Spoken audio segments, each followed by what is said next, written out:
Assalamualaikum warahmatullahi wabarakatuh. Salam sejahtera untuk kita semua. Perkenalkan, saya Mahfuzi Irwan. Saya merupakan dosen program studi pendidikan masyarakat Fakultas Ilmu Pendidikan Universitas Negeri Medan. Izinkan saya pada kesempatan kali ini menjelaskan PDD UKTPT saya di bidang pengajaran pada program studi pendidikan masyarakat. Saya mengampu mata kuliah pengembangan kurikulum pendidikan masyarakat yang sesuai dengan bidang keilmuan saya.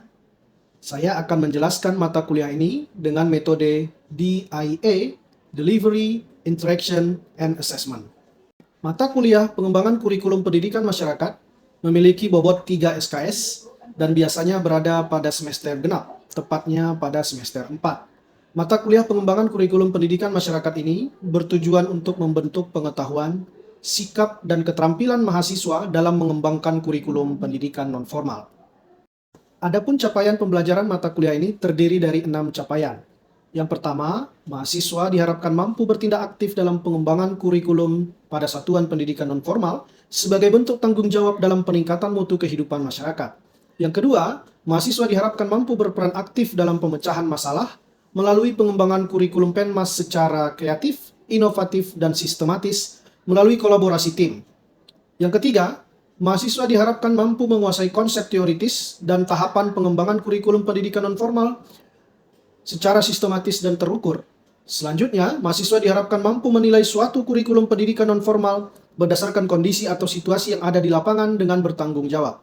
Kemudian yang kelima, mahasiswa diharapkan mampu menggunakan kurikulum pendidikan kesetaraan dan kurikulum kursus pelatihan dengan logis dan terstruktur secara mandiri dan bertanggung jawab.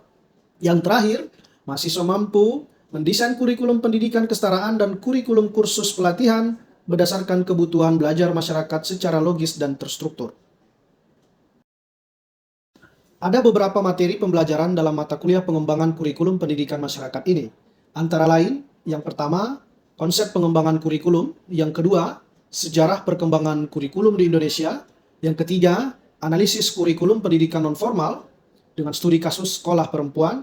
Yang keempat, desain kurikulum. Yang kelima, strategi implementasi kurikulum. Yang keenam, model pengembangan kurikulum. Yang ketujuh, praktik merancang kurikulum pendidikan masyarakat. Pembelajaran yang saya lakukan pada mata kuliah ini menggunakan pendekatan kontekstual dengan mengaitkan materi yang saya sampaikan di kelas dengan dunia nyata. Adapun untuk metode pembelajarannya, saya menggunakan beberapa metode pembelajaran seperti metode ceramah. Metode ceramah ini biasanya saya gunakan di awal perkuliahan setiap minggunya, yang bertujuan untuk menyampaikan konsep setiap materi yang ada pada mata kuliah pengembangan kurikulum pendidikan masyarakat ini. Yang kedua, saya menggunakan metode tanya jawab, di mana metode yang kedua ini biasanya saya gunakan di awal dan di akhir perkuliahan untuk menilai kemampuan mahasiswa terkait materi yang sudah saya sampaikan sebelumnya. Untuk metode yang selanjutnya, saya menggunakan metode case method. Untuk metode ini, biasanya saya gunakan untuk mendalami materi yang bersifat praktik agar relevan dengan kondisi lapangan pendidikan masyarakat. Untuk metode selanjutnya, saya menggunakan project based learning.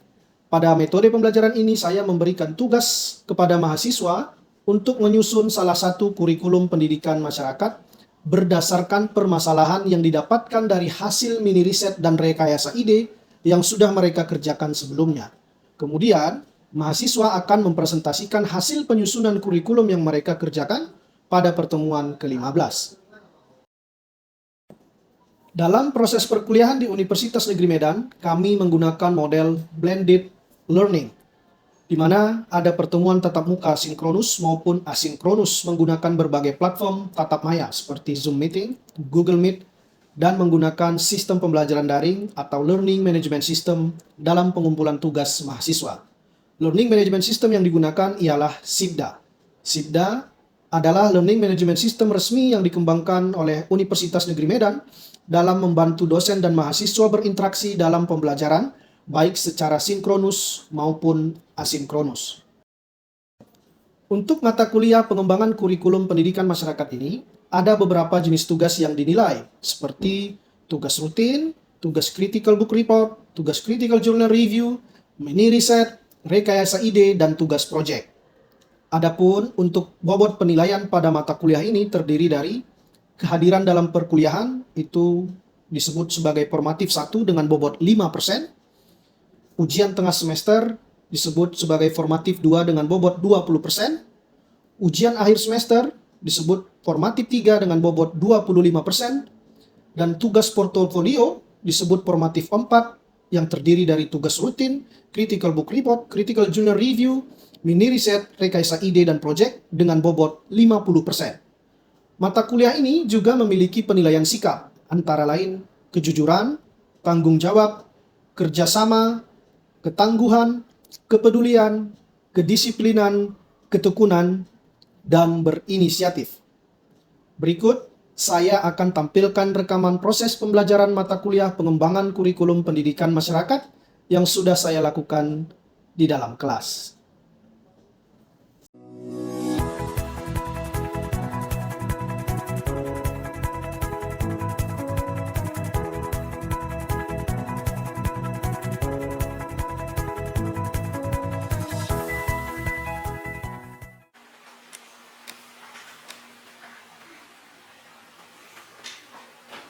Selamat pagi, Assalamualaikum warahmatullahi wabarakatuh. Waalaikumsalam warahmatullahi wabarakatuh.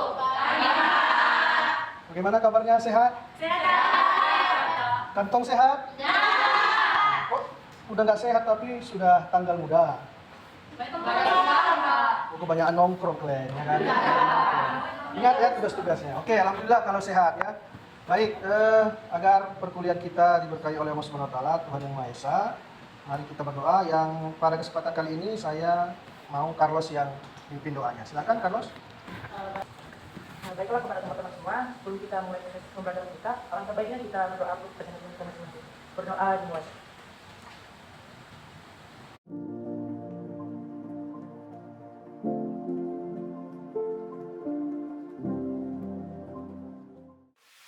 Berdoa selesai. Baik, terima kasih Carlos yang telah memimpin doa. Semoga doa tadi memberikan kelancaran kepada perkuliahan kita hari ini.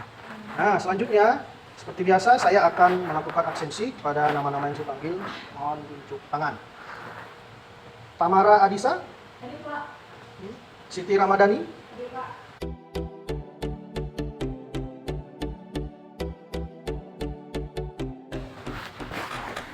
baik, bagus kehadirannya. Semoga bisa dipertahankan ya. Harus tetap konsisten sampai akhir perkuliahan kita. Nah, hari ini kita akan membahas model pengembangan kurikulum. Namun, sebelum itu, coba kita ingat minggu lalu kita sudah belajar apa? Silakan, Marisa. Jadi Pak, minggu lalu kita belajar tentang jenis-jenis kurikulum pendidikan masyarakat, Pak. Ya, betul ya. Minggu lalu kita sudah diskusi terkait jenis-jenis kurikulum pendidikan masyarakat. Nah, sekarang saya tanya, ada yang masih ingat nggak? Apa saja jenis-jenis kurikulum pendidikan kesetaraan? Ada yang bisa? Itu, Pak. Perkenalkan, saya Fitri untuk berkata, Pak. Kurikulum pendidikan masyarakat itu ada kurikulum kesetaraan di mana kurikulum ada kurikulum kesetaraan KPK, KPP, dan KPK. Oke, baik. Terima kasih Felicia atas jawabannya. Nah, tapi jawaban Felicia tadi masih bisa dilengkapi tuh, karena kurikulum kesetaraan bukan satu-satunya kurikulum pada program pendidikan masyarakat. Ada yang mau menambahkan atau melengkapi? Silakan, Desi. Pak, perkenalkan saya Sarina, jawaban dari tadi udah benar. Dan saya ingin nambahin, ada dua jenis kurikulum lagi. Yang pertama itu kurikulum pelatihan dan kurikulum khusus. Oke, terima kasih Desi. Nah, jadi lebih sempurna lagi tadi dilengkapi oleh Desi ya, bahwa ada 3 fokus utama kurikulum pendidikan masyarakat. Ada kesetaraan, ada khusus, dan ada juga pelatihan. Oke, sudah paham semuanya ya? Jangan lupa lagi. Baik, pada pertemuan kali ini kita akan membahas model pengembangan kurikulum. Oke, baik. Kita tayangkan slide-nya. Kemudian ada beberapa hal yang akan kita bahas pada hari ini, yaitu pertama capaian pembelajaran apa yang akan kalian dapatkan, kemudian apa saja model-model pengembangan kurikulum Penmas, kemudian ada latihan dan penugasan. Untuk capaian pembelajaran, pertama pada pertemuan ini kalian diharapkan memahami tahapan pengembangan kurikulum, yang ini juga bagian dari pertemuan yang lalu. Ya. Kemudian kalian juga hari ini diharapkan mampu membuat draft kurikulum berdasarkan salah satu model pengembangan kurikulum. Oke. Nah, sebelum kita mulai, saya mau tanya dulu, siapa yang tahu arti dari model? Saya Pak. Model? Silakan, Adinda. Ini Pak. Ya. Sebelumnya perkenalan saya Dr. Juga. Jadi kan Pak, menurut pendapat saya, model itu adalah sebuah suatu rancangan yang dirancang untuk melaksanakan proses pembelajaran. Oke, rancangan ya, model. Menurut Adinda, model itu adalah rancangan. Makasih Adinda. Ada yang mau menambahkan lagi? Yang mau melengkapi? Silakan. Baik, terima kasih. Perkenalkan, nama saya Bidara Sinumari. Menurut pendapat saya, model adalah rancangan untuk kita dapat melakukan suatu kegiatan. Nah, model ini Pak merujuk pada sesuatu yang dapat dijadikan atau diikuti untuk standar kegiatan. Baik, terima kasih Pak. Oke, baik, terima kasih. Luar biasa ya, dua teman kita sudah berpendapat terkait model. Jadi kelihatan mereka membaca bahan ajar yang sudah saya sediakan di Sibda ya, secara asinkronus. Nah, sekarang kita sempurnakan. Jadi model itu apa? Mari kita lihat tayangan ini, bahwa menurut Good and Travers, ya, model adalah abstraksi dari dunia nyata atau representasi peristiwa kompleks atau sistem. Bisa bentuknya naratif, bisa bentuknya grafis, lambang-lambang dan lainnya. Model ini juga dikatakan bukanlah sebuah realita. Bukan sebuah realitas, tapi kemudian ini ditafsirkan merupakan representasi dari realitas yang ada yang kemudian dikembangkan dengan data. Jadi dapat kita simpulkan bahwa model itu pada dasarnya berkaitan dengan rancangan, sebuah rancangan. Bebas rancangannya mau apa gitu ya. Bisa baju, bisa sesuatu produk, teknologi gitu ya. Tapi kalau dalam konteks pengembangan kurikulum, maka model kita adalah model pengembangan kurikulum. Yang nanti model ini digunakan untuk mempermudah stakeholder, mempermudah pengguna, ya pengguna terkait. Ya kalau dia pengembangan kurikulum berarti penggunanya ada pengelola PKBM ya kalau kita di pendidikan masyarakat, ada pengelola lembaga kursus gitu, ada penyelenggara pelatihan. Jadi model itu digunakan untuk mempermudah mereka atau kita atau kalian yang nanti akan lulus sebagai lulusan prodi pendidikan masyarakat menggunakan model itu untuk mengembangkan kurikulum. Jelas ya? Kita next slide. Oke, nah di sini saya tayangkan ada kurang lebih 7 model pengembangan kurikulum. Di luar sana masih banyak model-model pengembangan kurikulum lainnya.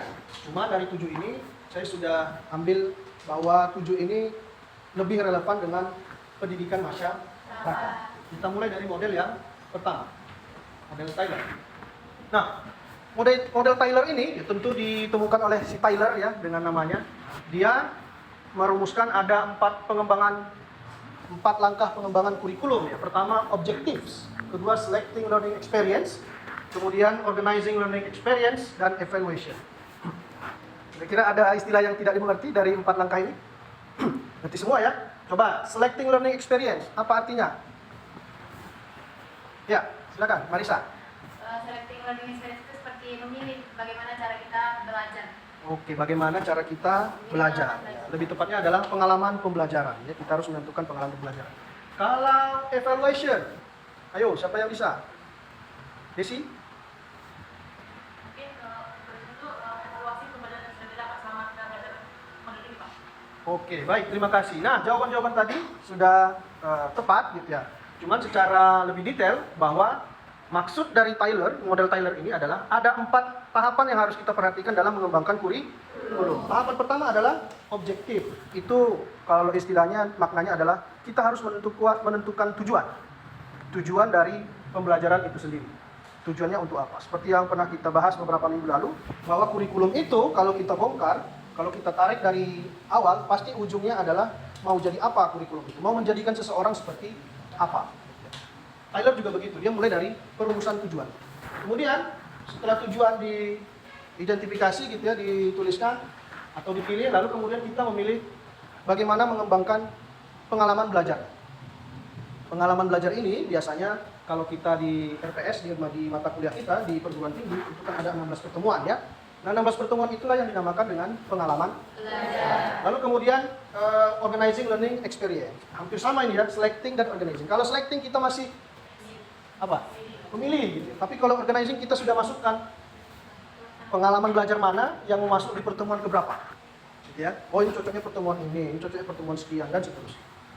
Tuh ya. Kemudian evaluation. Nah, ini tidak boleh ketinggalan bahwa setelah ada proses pengalaman belajar, maka ada juga bagaimana cara menilai pembelajaran itu.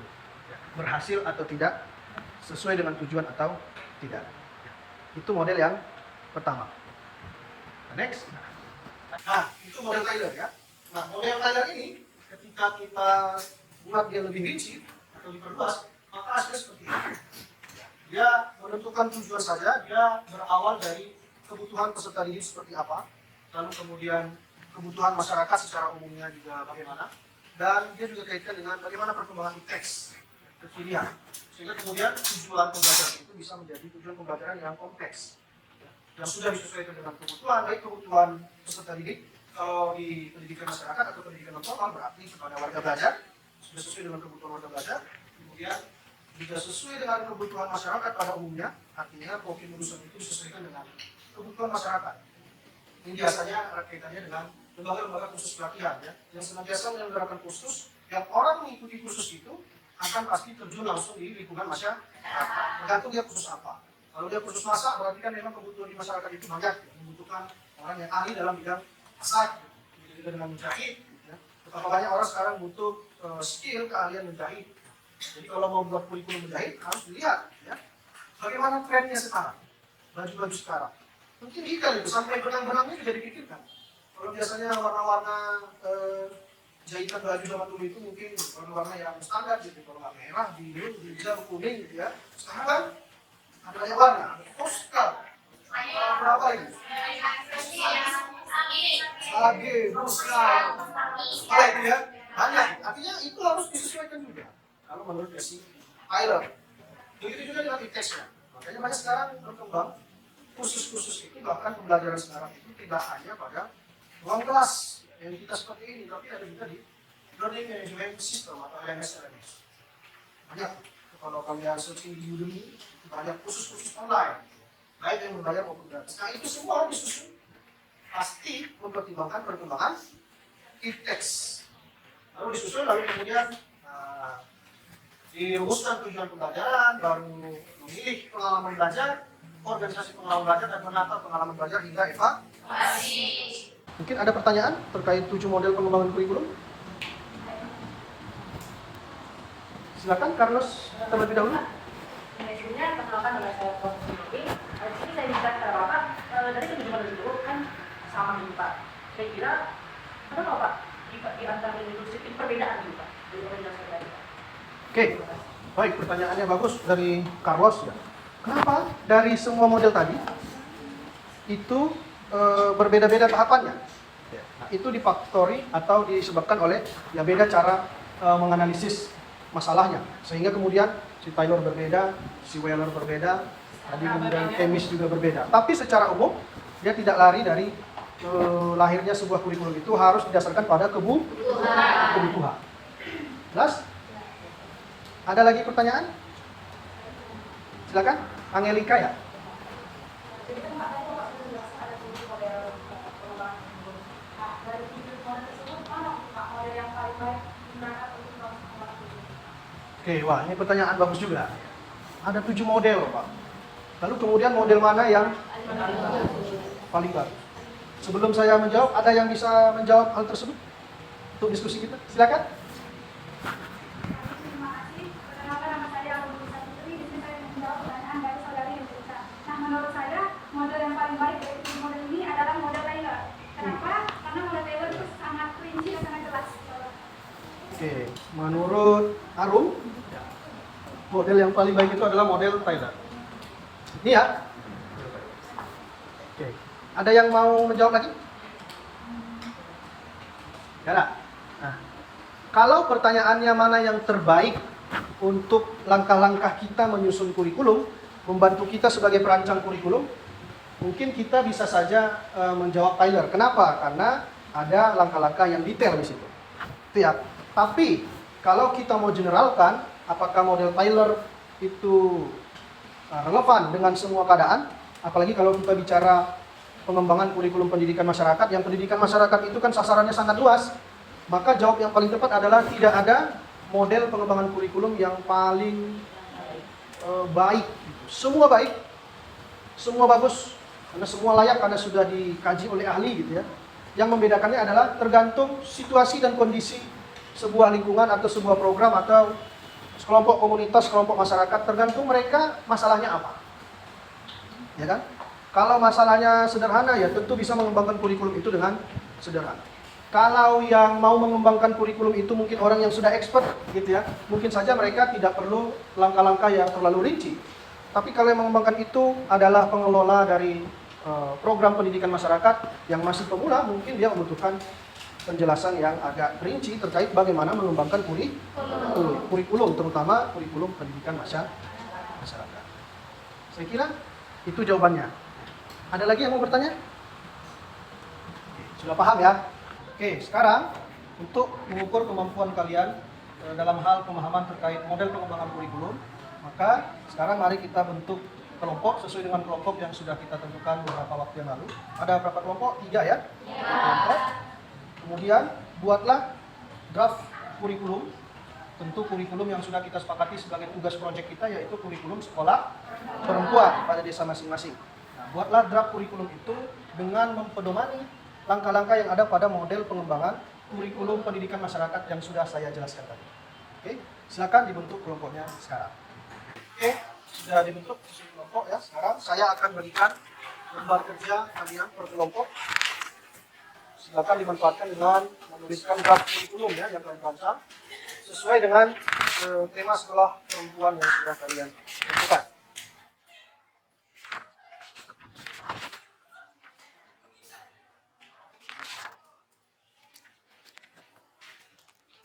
Oke, silakan dikerjakan.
Oke, baik. Sudah selesai ya? Oke, baik. Sekarang waktunya adalah untuk mempresentasikan hasil kerja kelompok Anda tadi masing-masing ya. Kita mulai dari kelompok yang ini, kelompok 1. Silakan. Dari kelompok 1 kami mengambil dari model skill yaitu yang pertama analisis situasi, di mana desa Tanjung Bejo ini ibu-ibu rumah tangga itu banyak tuh nggak memiliki kegiatan selain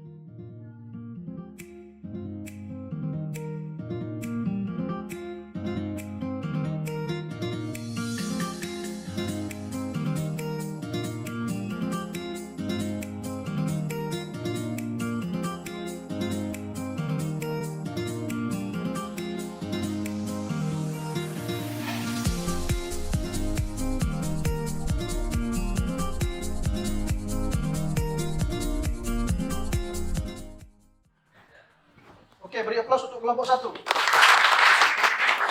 Terima kasih ya. Nanti kita akan ada sesi tanya jawab ya untuk mengulik lebih dalam bagaimana kemudian draft kurikulum yang sudah dirancang oleh kelompok 1, 2 maupun 3.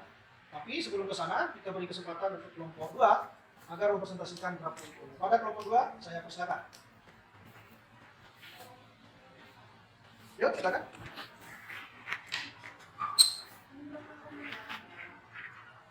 Baik, kami dari kelompok 2. Jadi di sini kami membawakan permasalahan yang terjadi di desa Tanjung Bejo. Permasalahannya yaitu tingginya angka perceraian karena istri di desa mata.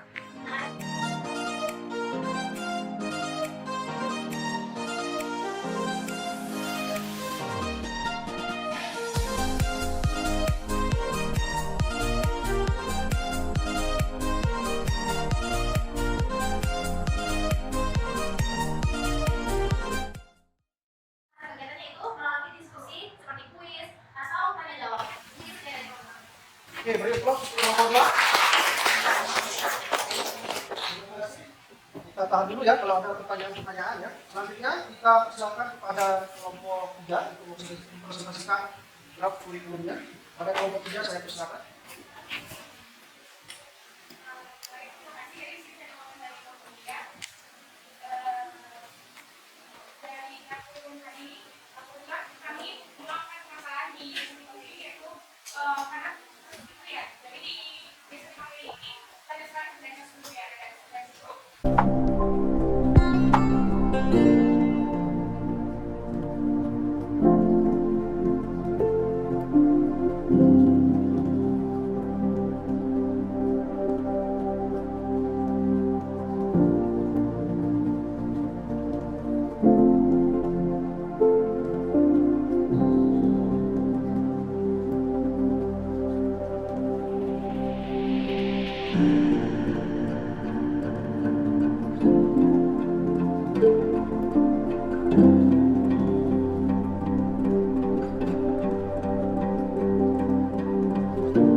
Terima kasih. Beri aplaus untuk kelompok 3. Dan selanjutnya adalah silakan kalian saling bertanya, saling mendalami dari penyajian masing-masing kelompok tadi ya. Pertanyakanlah apa yang menjadi substansi dari alasan mengapa setiap kelompok mengambil model-model yang berbeda, model-model pengembangan kurikulum berbeda. Silakan. Izin bertanya.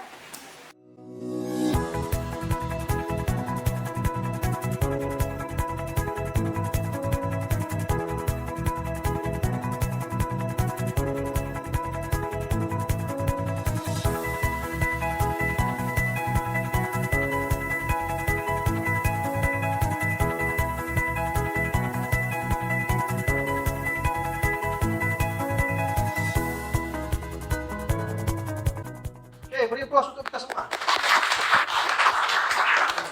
Terima kasih ya, diskusinya hangat, menarik tadi sampai ada perdebatan ya, tapi tidak apa-apa, memang begitulah idealnya mahasiswa ya. Cuman harus kita pastikan bahwa memang pengembangan kurikulum ini pastikan memang sesuai dengan keadaan, kondisi yang ada pada warga belajar atau calon sasaran dari kurikulum tersebut. Sehingga kemudian nanti impact-nya, dampaknya akan bisa dirasakan oleh masyarakat pada umumnya. Oke, mungkin sebelum saya tutup ada yang mau ditanyakan? Ada yang belum jelas terkait model pengembangan kurikulum? Pas? Oke, kalau pas, mungkin satu orang bisa menyimpulkan dari kegiatan pembelajaran kita hari ini. Silakan, Marisa.